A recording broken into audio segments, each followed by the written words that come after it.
by Mark Kleinman, City EditorA transition deal which gives the UK continued influence over European Union rules is essential, industry chiefs representing millions of British workers will tell the Brexit Secretary next week.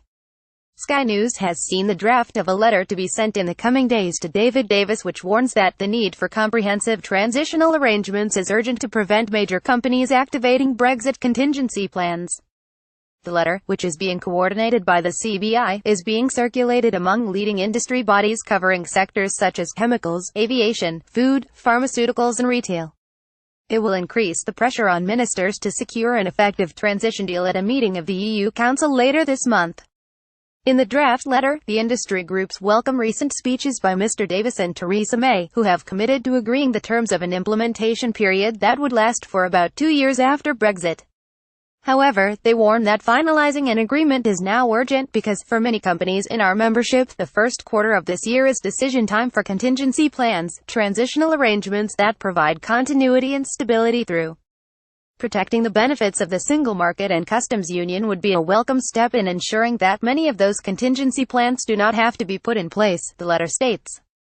Video, PM, Brexit deal will mean compromise. The employers groups outline 2 ways in which the government can secure continued influence over European rules which affect the UK. The first, maintaining membership of or access to EU agencies and regulators, would support many of the country's high-value businesses working in extremely technical fields to influence rules that update very rapidly and outside the legislative process, according to the draft.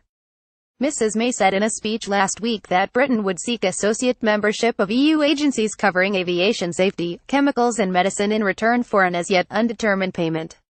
While her remarks were welcomed by many UK-based executives, they have received a lukewarm response in Brussels, where many EU hardliners believe the request is an example of Britain's cherry-picking approach to Brexit.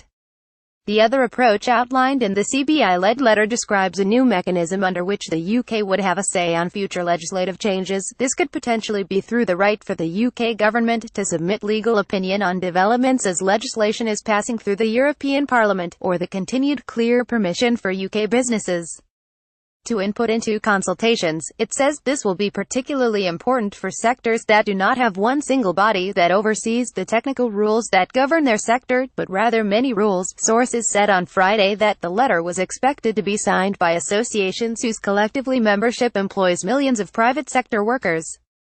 They added that it would be sent to Mr. Davis ahead of the EU Council meeting, and probably as soon as next week. The CBI declined to comment.